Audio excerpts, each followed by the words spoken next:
an example of ChatGPT abuse, and no 27-inch iMacs. This is MacVoices.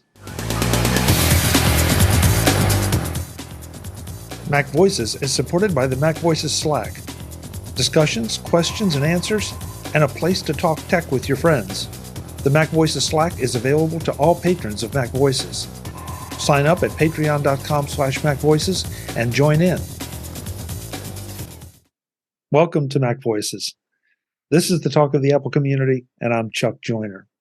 Folks, this is MacVoices Live. It's Tuesday night, 8 p.m. Eastern, 5 p.m. Pacific, whatever time that is, wherever you are, in spite of the time change. That's what time it is now, and we are at YouTube, at youtube.com/MacVoicesTV. We have a number of friends who have joined us for the pre-show and now for the show. We're sorry about what just happened in the pre-show, but that's just the way it goes.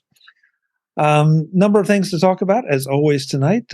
Feels like tech news and Apple news is picking up, and there's some things to discuss. So we're just going to go around, introduce the panel, and see what happens. I don't quite know what's happening here. The order keeps getting around. So up in the corner of the angels this time, Brian Flanigan-Arthurs. Brian, good to see you. Well, thank you. So good to be here. Thanks for having me. It's always a pleasure. It's always a pleasure. You displaced Dave Ginsburg, who's now over in the other corner of my screen. Dave, good to have you. Yeah, I got in right at the same time and just didn't turn my camera on quick enough. That's what happened. Is that okay? Because I thought you had logged in first, but that's what happened. But okay, no, that's okay. It's great to be here. Hope everybody had a great week, and I got plenty to talk about this week. Yeah. There's a rumor going around that this is a birthday week. Well, it might be. Might be? Okay. Just checking. Maybe this Friday. Okay. Well, then maybe happy birthday early. Yeah. Thanks. With a new quilt at his back, Lord Webb Bixby has joined us. Webb, it's good to see you. Chuck, it's good to be here. And we're just for everyone. Remember, my wife makes these. It's not my talent or my skill. I just take the picture and put it up there. So, well, this is a really good one. Thank you. Jeff Gamet is here, back in his usual haunt this time. Jeff, it's good to see you.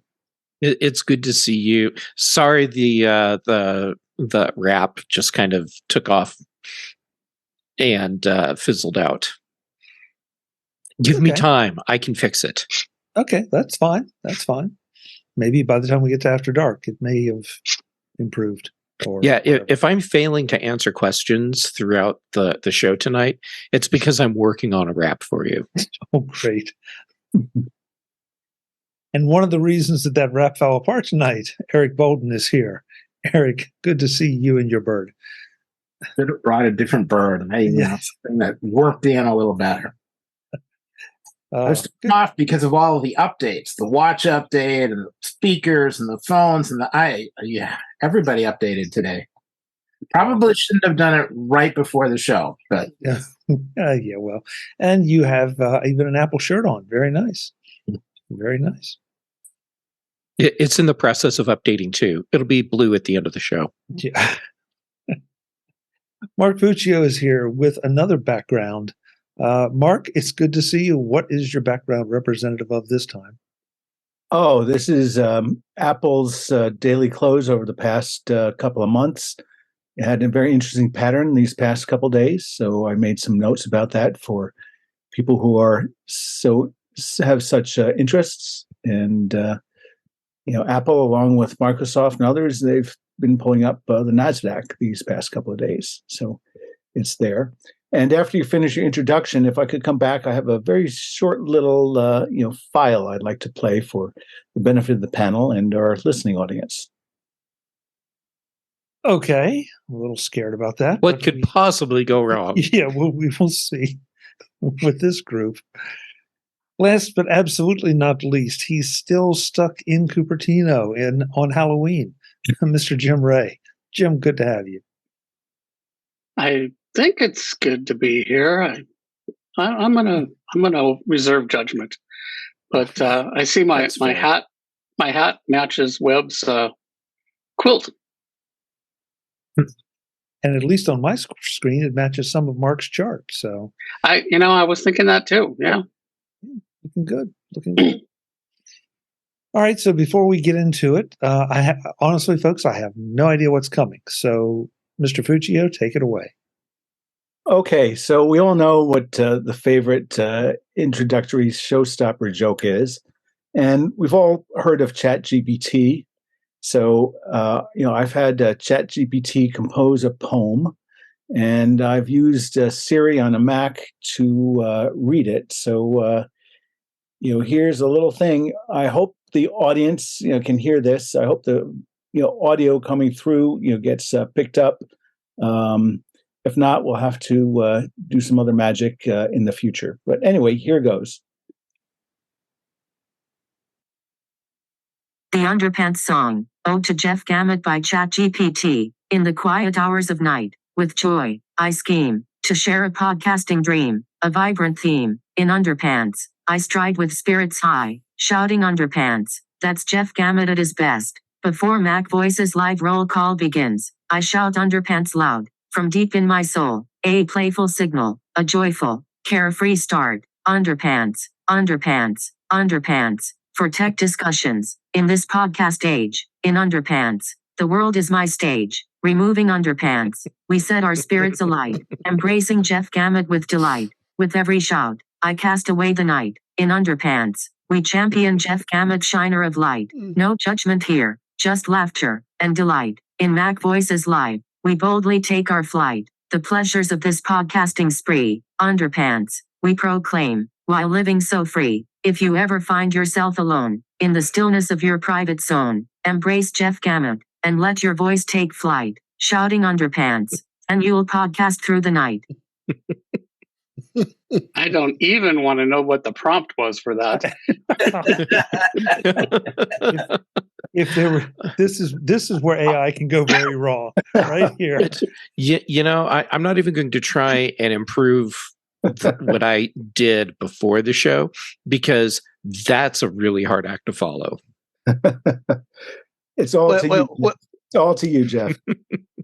Yeah, Mark shared this with me. It was a couple of weeks ago, and I just, that's got to make air. That's got to make the air. So,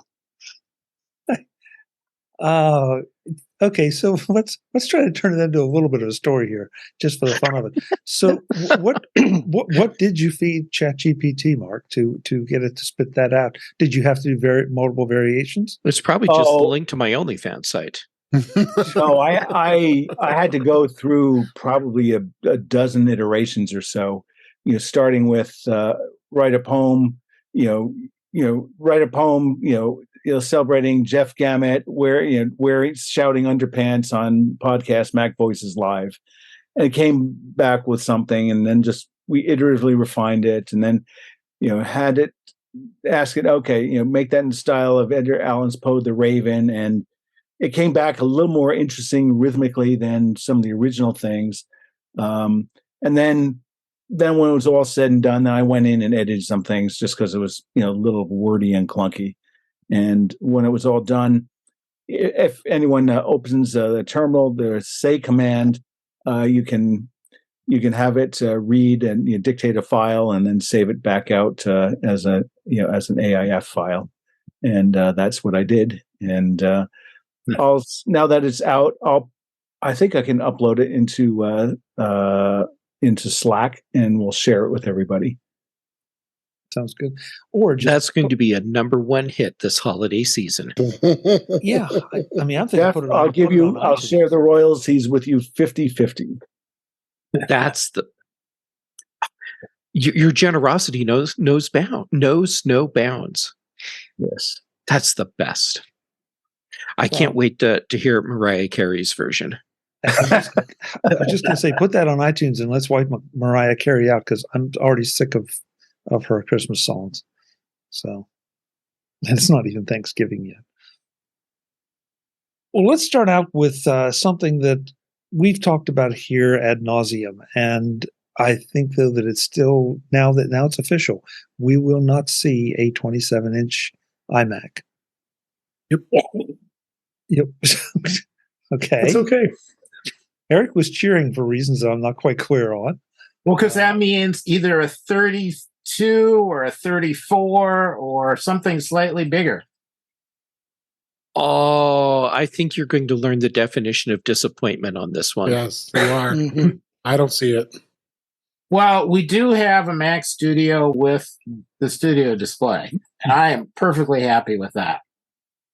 Because then I can keep upgrading the insides without feeling guilty that I, am getting rid of a perfectly good display on the computer. So I'm still happy.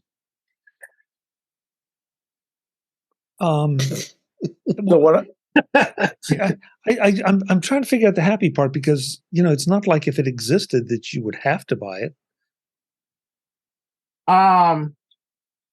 Well, it originally it was the standard machine for work, so we would just switch back to that, and the Studio thing works better. I can upgrade more frequently with that the two-parter combination than I can with the iMac. I still have an Intel iMac, and we'll probably have it for another year. And yeah. This is a consumer machine. The fact that Apple is confirming that there won't be a 27-inch model, no surprise at all. No, they don't want to put the Pro line in the iMac. They want to keep it as a consumer-based product. You got the Mac Pro, you got the Mac Studio. That's covering their bases. The Pros want flexibility with screens. Like you said, you got the Mac Studio. There's plenty of people who like 32-inch monitors. I buy many Dell 32 and 34-inch monitors that are very good. So I think Apple's finally realizing that they pretty much want to be out of the monitor business and just fulfilling the need for the iMac, and sustainability is just fine with 24-inch. Well, just to play. Oh, go ahead. Mark, then Brian. Yeah, I have a point. So who knows? They may or may not introduce a bigger screen. But to me, what was significant about this is I think this is the first time I can remember where Apple came out and deliberately said, no, we're not doing this. I think the translation is anyone who's sitting on a fence waiting for this, it's not coming. So, go buy something that we have in our lineup right now.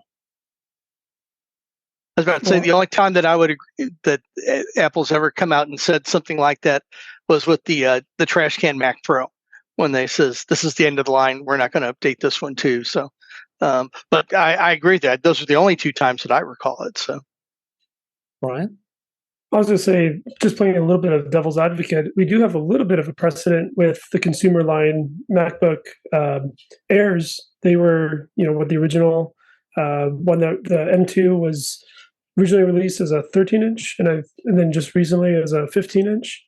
So they do have two lines of that. And then at the end of that article, it does talk about Wing Chi Kuo expecting a 32-inch sometime in 2025.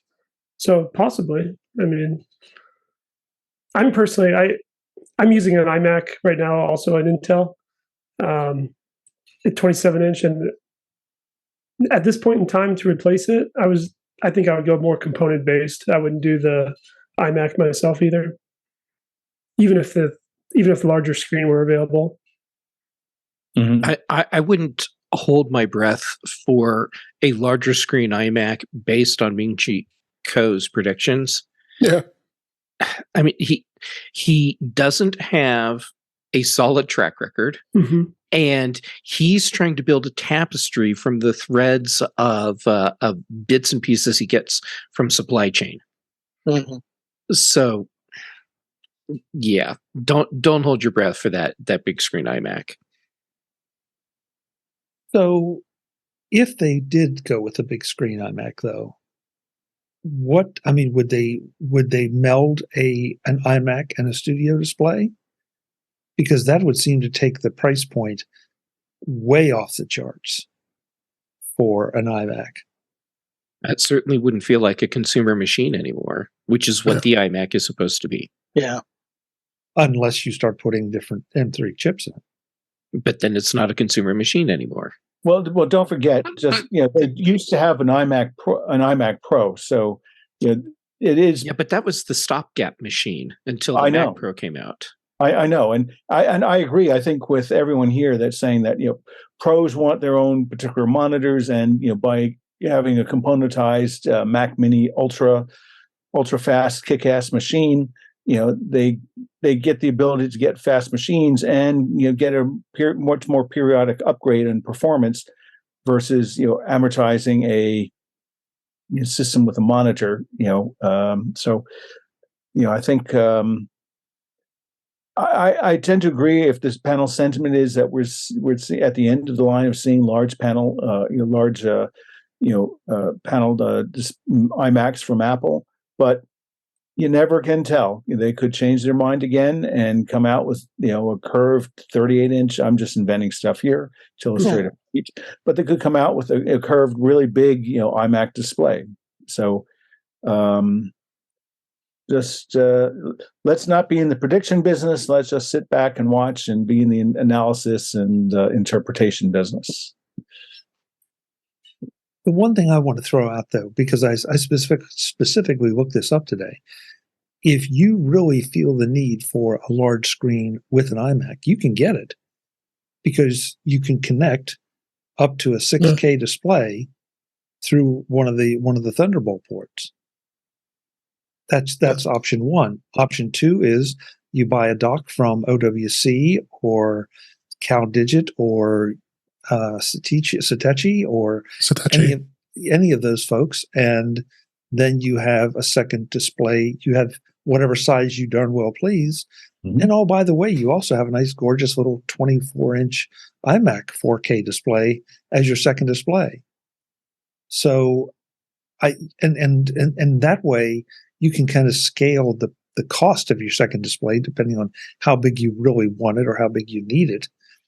And they're still putting down the M1 iMac as a consumer device like it's a bad thing. Excuse me, I did it again. The M3, like it's a pathetic little computer. And I mean, the M3 is a little monster chip. And then if you need to, then do what Eric's doing. I think if memory serves, do what Webb's doing. Go to either a Mini or a Studio, buy whatever monitor or monitors you want, and then upgrade the CPU part of the system.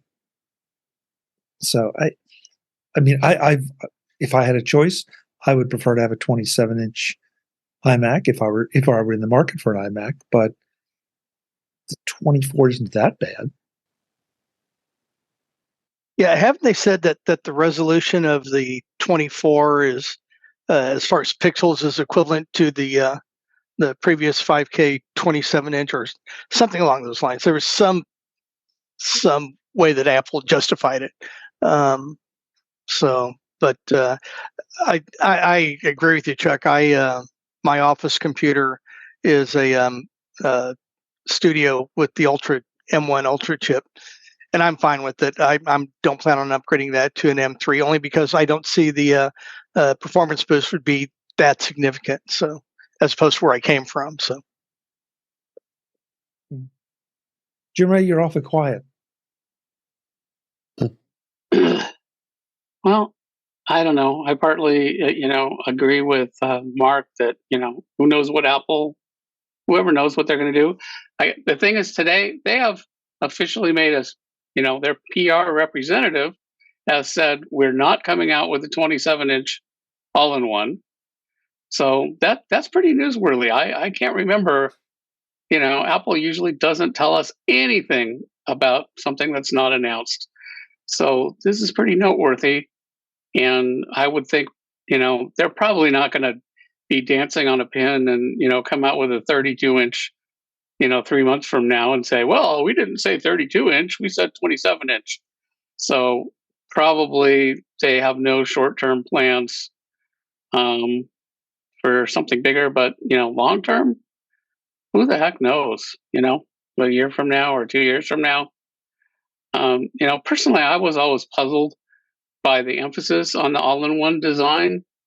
I always preferred an external monitor, And the way Apple is doing it now, essentially, remember for years it was like, we wish Apple would come out with an X box, or what was it called? A Mac, X Mac? Yeah, X Mac.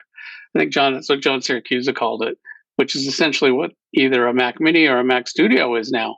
So they've done it, and so now you don't have to. You can mix and match your monitor and get just the little box computer. I guess iMacs are nice for, like point of sale, where somebody just wants to sit something there and not have any extra boxes at all, and the 24-inch should tick that. But maybe that's going to be it, and it certainly sounds like it now. So I don't know. Maybe now you know why I've been quiet. So before we leave this, I do have a question, and Jeff, you or David, I think, might be the only two here that can comment on it. But if Apple were to come up with a larger screen, would the M1 be adequate for the average to mid-level gamer? They're never going to come out with another M1 machine ever again. I'm sorry, darn it! I can't get up to speed.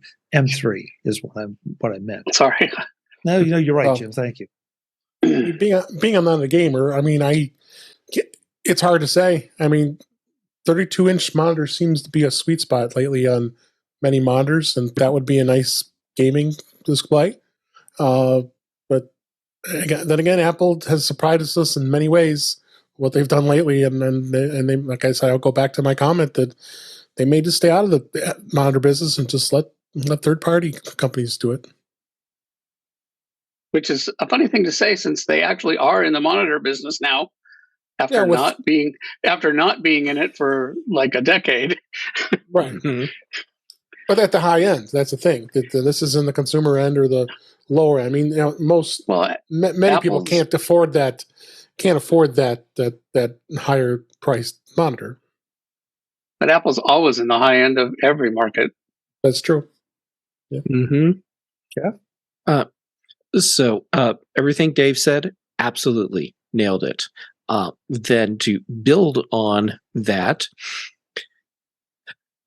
the iMac, the M3 iMac, can be a perfectly acceptable gaming machine for part of the market today.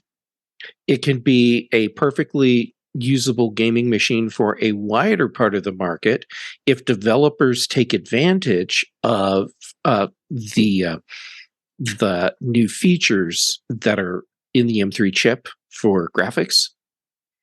That will probably involve some rewriting on the part of the developers.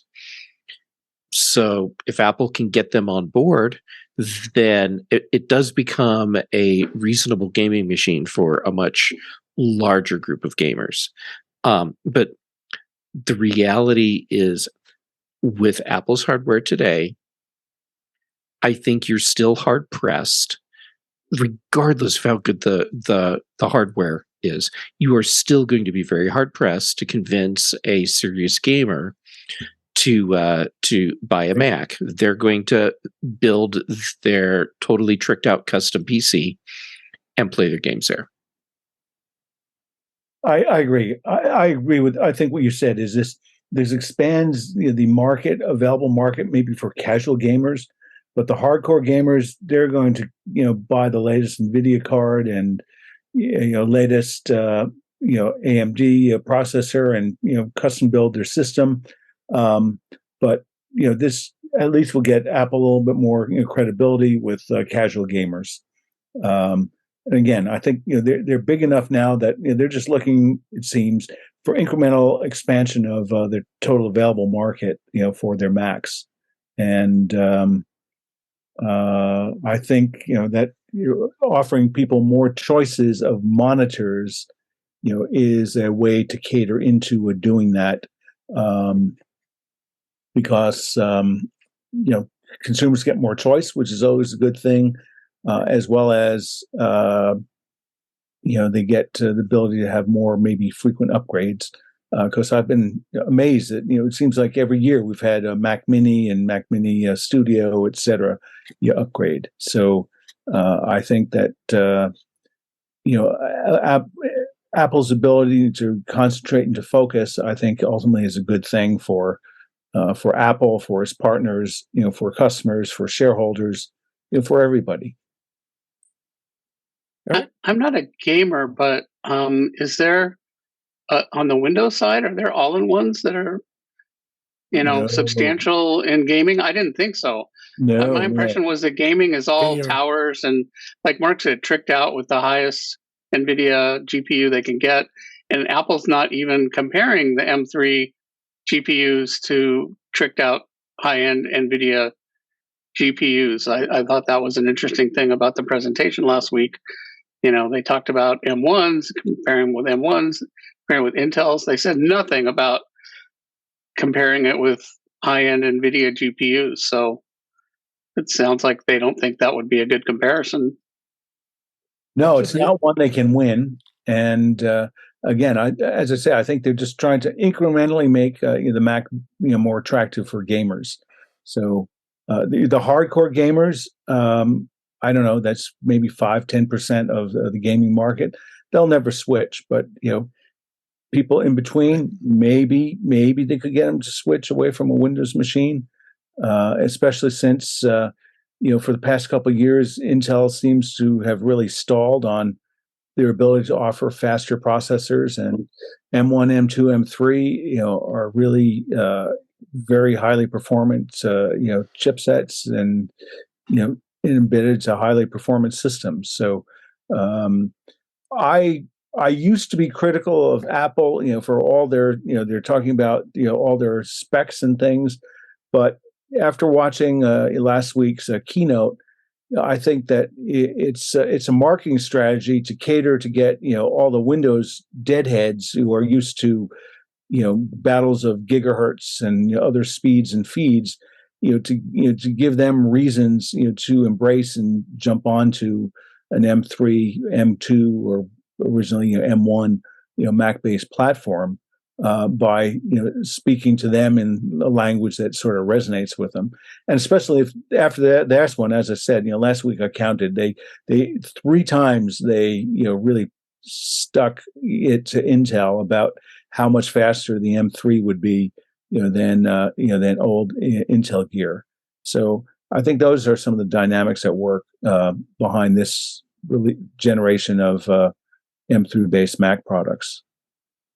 Just to be clear, I did say mid-level. I absolutely agree with you guys on the super high end. Those folks are going to always want to build their own machines and put neon in them and God knows what else. But the average gamer that is looking for some really great performance, I feel like that a large monitor seems to be. It's either a large monitor like 32 or something along the lines of an iPad size in your hand. There doesn't seem to be a lot in between. At least that's my perception. I wish Ben was here. He could probably tell us a little better than that. Eric, you had a really good point though. Oh, at some point the Vision Pro will be out, and then you could have whatever size display you want. You could get your 32 or 34 inch display or the wall size movie display, and with that would probably be with a Mini or a Mac Studio, but it would also work for a laptop that you stare at it, you get your virtual screen, and instant large scale iMac. I think it's perfect. A little pricey, but I'm willing to give it a try. Okay, Apple, you have a beta tester right there. Brian just threw something in our private chat that I will throw out to the public chat. Brian, I obviously didn't have a chance to read this yet. Can you give us a report on this? Sure. I was just taking a look at it. It's an article from The Verge talking about the M3 chips and its GPU upgrades focused on gaming and pro apps. I was just scanning through the article myself. One of the games they highlighted was Lies of P, which is a pretty graphic-intensive game that's on the latest consoles. and it doesn't go into detail on how well it's running on that machine on a MacBook Pro with an M3 chip. But just the fact that games like that, with the ray tracing and what was the other big thing, that dynamic caching, mesh shading. The mesh shading, yeah, those are pretty intensive aspects. And I know they're courting some gamers with, not necessarily just the Macs, but also on the high end iPhone Pro Max, also with the ray tracing as well. So, they are dabbling into some gaming aspects that are somewhat intensive, but yeah. So mid market, mid gaming quality, yeah, I think they definitely can. The high end, though, I think is still its own thing. Yeah. Well, we will see. But I still hold on to the fact that for a lot of people, this is not a compromised machine. This is a very powerful machine. And if you really need that extra display or that bigger display or multiple displays, it can't do, a multi-monitor setup, but it can do two, and it can look pretty darn good for a pretty decent price.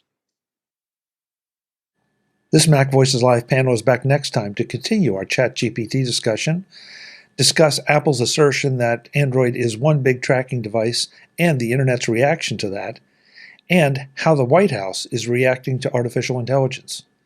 I'm Chuck Joyner. That's all next time on Mac Voices. I'll see you then. As always, thanks for watching. Visit MacVoices.com for show notes and to connect with Chuck on social media.